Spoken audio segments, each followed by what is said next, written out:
Today we're talking about behind the scenes photos versus stills. What is the difference? Here we go.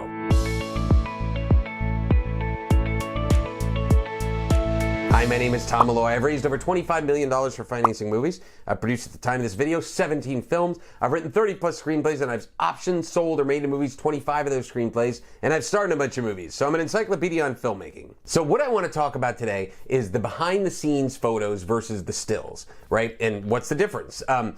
And I noticed this because owning a sales company and getting a lot of films submitted to us, that many people were sending, yeah, here's our stills. And it was like, behind the scenes. Everything was behind the scenes. It was showing the director like this and the actors in front of them, or it showed the actor and showed the camera right in front of that person. It was like, I'm not sure exactly how we can use those, right? And when I say that 80% of the films always include the behind the scenes, and out of that 80%, 50% only include those instead of stills, that's a problem, because it's like we don't care about seeing those people unless you're doing some kind of bonus material or behind the scenes documentary or something like that. It doesn't really play. As far as think about the marketing and the selling of the film, how does that play out? Like where when you see a film on Amazon or iTunes or Google Play, where are the behind the scenes stills? Do you ever see them? No. Sometimes you can see stills from the movie. Now, here's what's the difference. The stills are the actual scene.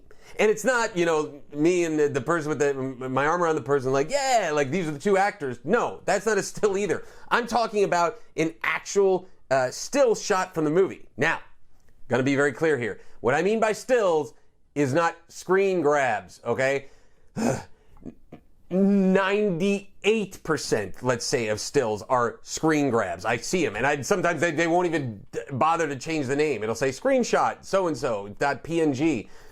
And what screen grabs are is like looking at the video file afterwards and being like, oh, there's a good shot of it, boom, and then just taking the shot of that screen.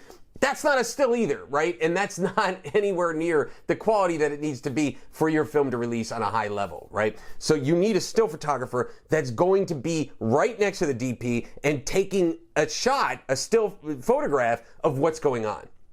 The best still photographers have something called a box that they put around the camera. And it truly looks like a box, and it's like a plasticky wood combination. The ones that I've seen have leather over them. And the only thing that sticks out is the lens.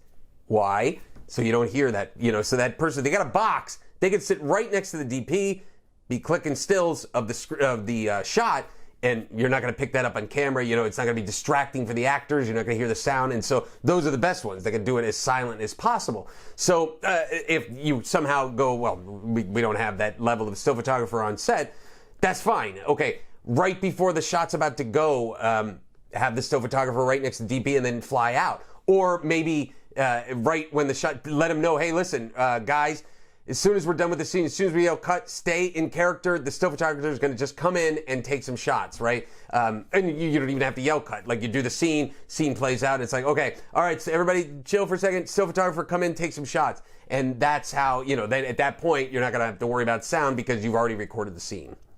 Understand that you want stills for your movie. That is a requirement of real delivery, not screen grabs, not behind the scenes photos. You want stills for the movie. That is part of the delivery that is super necessary to get your film to the next level. If you want more videos and training on filmmaking, check out the link below. Also, please subscribe to our YouTube channel.